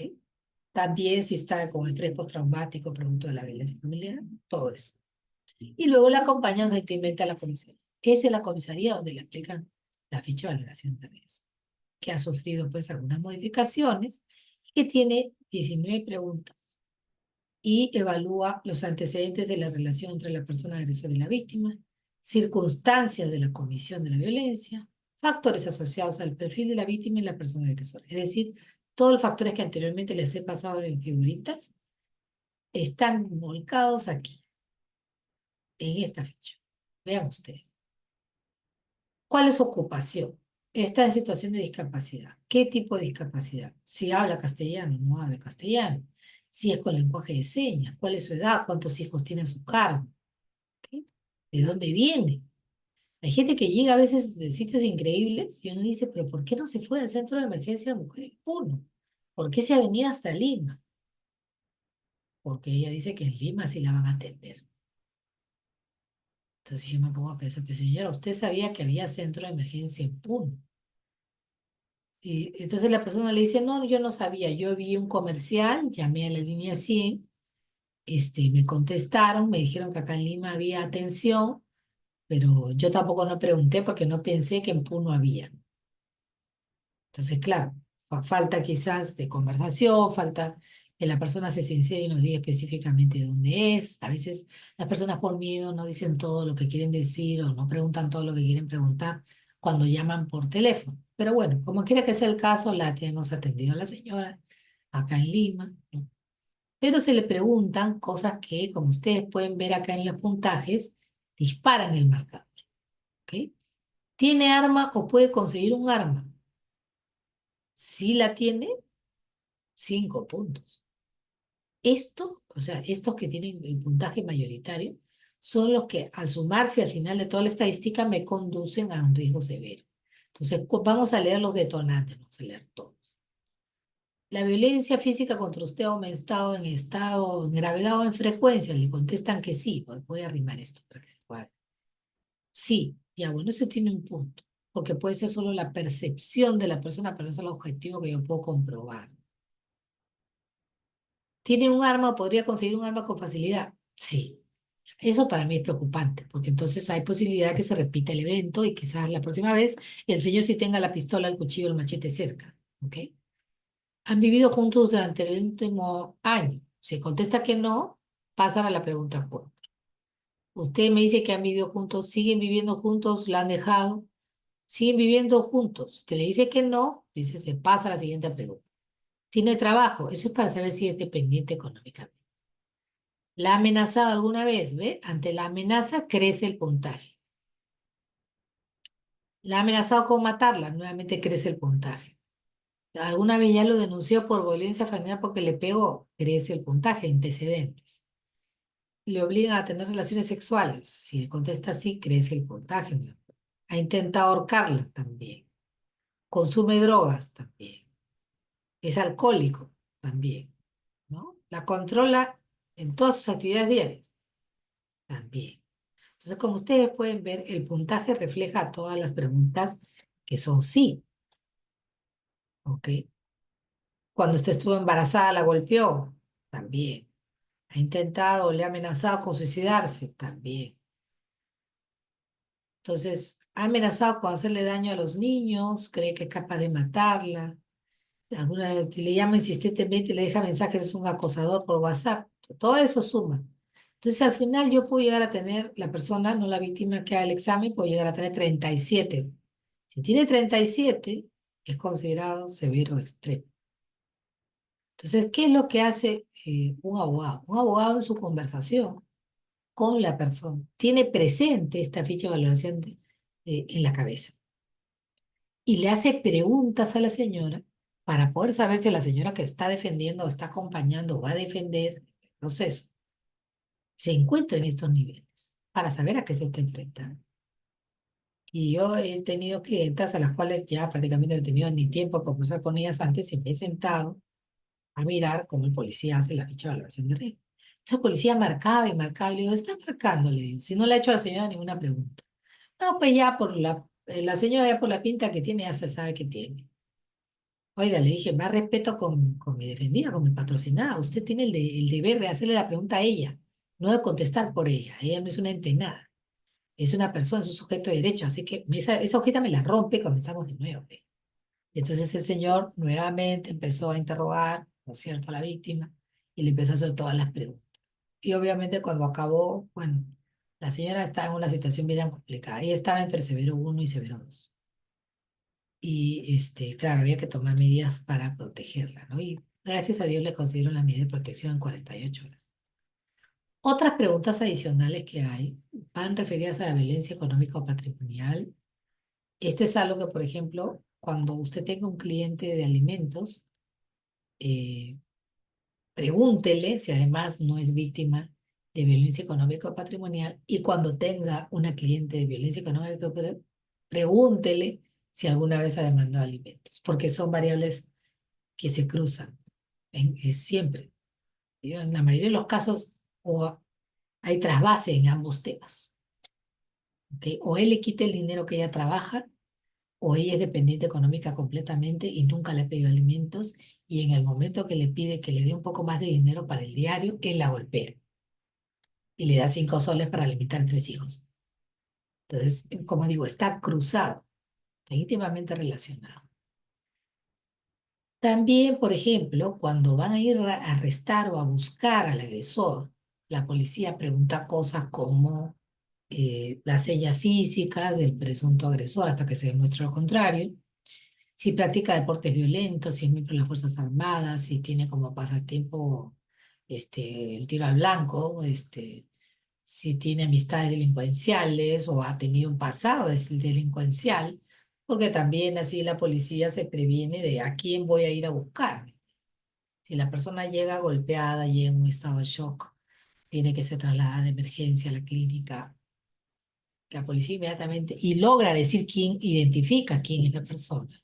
La policía saca la ficha C4, pero alcanza a preguntarle a la víctima porque todavía puede hablar, ¿no? Y le dice, y ella dice, no tiene un arma.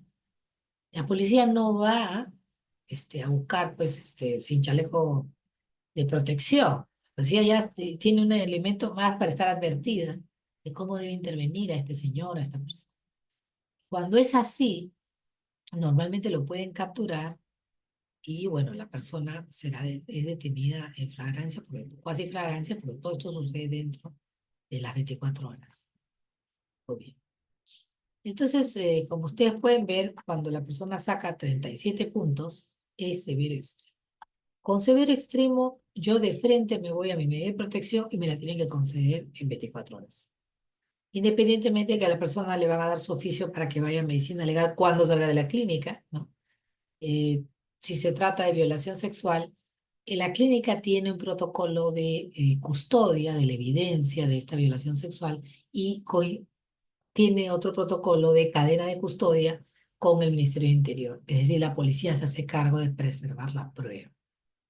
La prueba luego tendrá el tratamiento que corresponde ya en el Ministerio Público.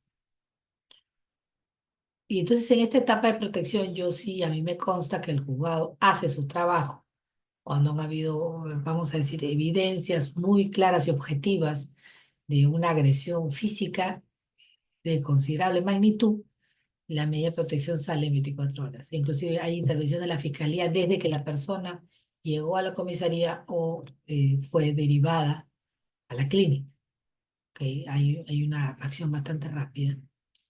Y en la etapa de sanción, bueno, ya estamos dentro de un proceso que es especial, que es donde digo, también posee fuerza probatoria, ¿no es cierto? Todo el caudal de información que le va a llegar a este juez penal. Le va a llegar el informe del dictamen del Ministerio Público, le va a llegar todo este proceso, que la señora se fue por la clínica, que identificó al señor, que la policía sacó la ficha C4, que se pidieron las medidas de protección, que fueron consideradas en 24 horas y luego atraparon al señor en cuasi flagrancia.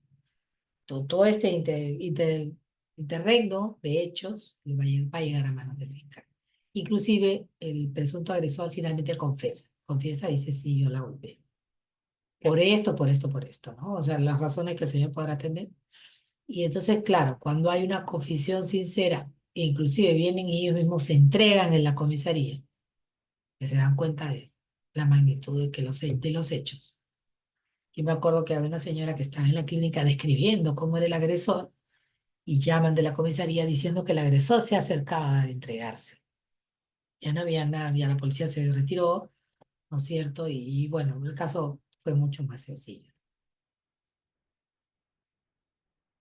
En caso de riesgo severo identificado en la ficha de valoración, el juez de familia tiene solamente 24 horas para otorgarme la medida de protección. Están haciendo su máximo esfuerzo y como digo, en estos casos muy, muy extremos sí nos están concediendo las medidas de manera rápida. ¿Cuáles son los criterios que tiene en cuenta el magistrado para dictarme la medida de protección? Es, ¿qué va a pasar con la víctima si no lo hago? Es la primera pregunta. Entonces, y además, ¿qué va a pasar con sus hijos? Porque la señora ha llegado a la comisaría con sus dos maletitas y sus dos hijos. Y bueno, la señora en una situación de golpes, ella golpe los hijos también. Entonces, yo sé que puede parecer que solo estoy dando ejemplos de violencia física, lo hago con un afán metodológico para poder mostrar que cuando hay evidencia, el procedimiento se lleva de manera muy rápida. Cuando se trata de violencia psicológica, se les entrega oficios para que sean evaluados por el Instituto de Medicina Legal. Lamentablemente ahí tenemos un cuello de botella porque las entrevistas de medicina legal no consigue cita antes de 2 semanas. Y estoy siendo generosa. Tuve una clienta que la mandaron hasta dentro de un mes. Yo dice o sea, no yo, sino yo insistí, ¿no? Y dije, ¿cómo? Pero si mi cliente está en una situación terrible, le digo, ya no puede esperar un mes. Además, así no la puedo dejar a la señora tiene que ingresar inmediatamente en tratamiento psicológico. Si ella ingresa en tratamiento psicológico para cuando llegue a la cita, el ánimo de la señora no va a ser el mismo, ella tiene que ser evaluada aquí, ahora, en este momento. Y que toda la emoción, vamos a decir, y los recuerdos de lo sucedido son vívidos. ¿De qué sirve que me haga usted la entrevista después de un mes? No tiene ningún sentido. Además, necesito que ella pase por la entrevista de medicina legal para que le dé la medida de protección. Es que la estamos condenando a la muerte a la señora. No. Por eso las medidas de protección se dan inaudita pars. Por eso se dan antes. Luego vemos quién tiene la razón. Pero para empezar, yo la protejo a la señora, ¿no? Yo pido por estas consideraciones que se dicte la medida de protección. Hay algunos elementos periféricos de corroboración inmediata que pueden haber.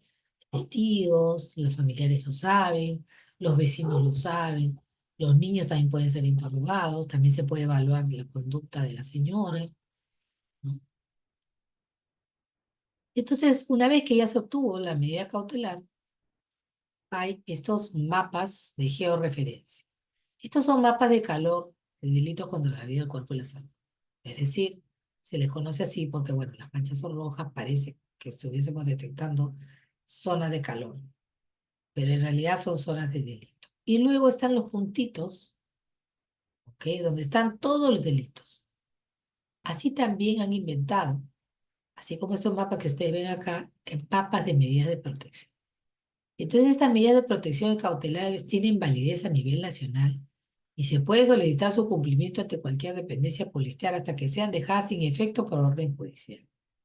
Inclusive ahora se coordina con Serenazgo para que hagan el patrullaje a las zonas en donde hay medidas de protección y para que acudan también a las llamadas en caso de que ya la policía pues no tenga la capacidad para poder llegar. Entonces, a mí una vez una alumna me preguntó que una señora había sacado una medida de protección aquí, en Lima, y bueno, visto que no, su compromiso con esta persona no había funcionado, se regresó con sus criaturas, de las cuales ya le habían concedido la tenencia provisional, se regresó a Huancayo, donde la señora venía a su visita, pues sus familiares la recibieron por allá, ¿ok? Y cuando ella llega y el marido la persigue hasta allá, este, la señora va a la comisaría y hace valer sus medidas de protección y le dice, no, esa medida de protección es de Lima, acá no tiene valor. Y la señora desde allá me llama, me dice, doctora, me han dicho que mi medida de protección acá no vale. Y yo le digo, pásame el teléfono con la persona, le digo, para indicarle. Y bueno, y me dijo, no, sí, doctora, no me ha comprendido su cliente, yo no le he dicho que no vale. Yo lo que le he dicho es que no tengo capacidad para cuidarla. La señora vive en una zona en Huancayo donde que es un caserío que ahí no hay carros. Ahí se tendría que entrar a pie y pararse en la puerta de la casa de la señora para poder protegerla. Bueno, le dije, usted verá cómo hace para cumplir con la medida de protección, porque es dictada por un juez. Le dije. No es dictada por su comisario, no es dictada por quien sea. Le dije, pues la orden de un juez. Lo que usted más bien debería hacer es, si la señora ya tiene identificado quién es el esposo seguramente va a terminar tarde o temprano en su comisaría. Más bien téngalo identificado, al menos eso. Si está ahí su nombre en la orden. Ah, eso sí puedo hacer, ¿no? Y el esposo se presentó a la comisaría exigiendo que le devuelvan a sus hijos y que su señora vuelva con él. Y entonces ahí estaban todos advertidos y dijeron, no señora, hay una orden judicial, usted no se puede acercar. Con mucho cuidado con poner la orden judicial, porque usted se va preso, ¿no? Usted puede incurrir en delito de desobediencia a la autoridad. Y el señor con las mismas se resuelve. Entonces, maneras hay. Y yo sé que no es fácil, pero maneras de poder disuadir una nueva acción violenta hay. Cuando la medida de protección se tiene es a nivel nacional. Lo que hace uno es llega a su zona y se presenta a la comisaría y ya se manifiesta que tiene una medida de protección. Tampoco el policía no es adivino y quizás nuestra interoperatividad no ha llegado pues a todos los puntos que debería llegar. Pero en teoría a nivel nacional se tienen acceso a estos mapas de medidas de protección. Por eso se llama el sistema de georreferencia. Pero puede ser que no todas las comisarías tengan pues todo el sistema completo. Notificación de la medida cautelar. Esta medida cautelar, por ejemplo, de tenencia provisional, ¿no? El señor ha demostrado ser un poco peligroso, ha ejercido maltrato infantil, ¿no? Entonces, la señora lo ha denunciado y como consecuencia de ello, pues el señor también le pegó a la señora, por decir. Y entonces ahora la señora tiene una medida cautelar de tenencia provisional de sus hijos. Y el juzgado de familia comunica esta medida a las entidades encargadas. ¿A quién le va a comunicar? A la policía. Y la policía tiene que notificar en el acto, ¿cierto? A las partes, llámese a la víctima y al agresor, el contenido de la resolución. De esa manera están advertidos ambos. Ahora, ¿qué ha sucedido a veces? Una de las partes no ha recibido la notificación y ha continuado acercándose a la otra parte a pesar de tener el impedimento. La otra parte ha llamado por teléfono al teléfono de seguridad que le dieron, que es un número que le dan, señora, para ejercitar su medida de protección. Si aparece su esposo a querer decirle algo, usted nos llama a este número. Llama. Si aparece serenazgo en la puerta y le dice, señora, ¿usted dónde va? No, que yo quiero que me devuelvan a mis hijos, que yo quiero entrar a mi casa. Señor, ¿usted tiene una medida de protección? No, pero si yo no he sido notificado de nada. No se preocupe, señor, súbase acá al carro, que lo llevamos a la comisaría. Y en el acto lo notifica. El señor había estado rehuyendo la medida, porque ya su abogado le había dicho que la medida de protección había salido en su contra. Entonces, él creía que no recibiendo la medida, él podía seguir acercándose a su esposa y a sus hijos, con el pretexto de que yo no he recibido nada. Pero no es así. También es trabajo de la policía ver de notificarlos. Se les notifica para que se acerquen, para ser notificados, pero si no es así, tendrán que notificarlos. Tendrán que buscarlos, de alguna manera hacerles llegar esa medida de protección. Y como señalé, hay un apercibimiento de que las medidas de protección y medidas cautelares se dictan bajo apercibimiento de las medidas coercitivas. Por ejemplo, en el caso de los niños, niñas y adolescentes, ¿no? Bajo el apercibimiento es que puedan cometer el delito de desobediencia y resistencia a la autoridad. ¿La autoridad de quién? A la autoridad del juez. ¿Ok? Aquí está el Código Penal. Puede llegar a tener una pena preventiva de la libertad de 5 a 8 años. Bueno, eso es todo de mi parte. Quedo con ustedes disponible para cualquier tipo de pregunta. Muchas gracias.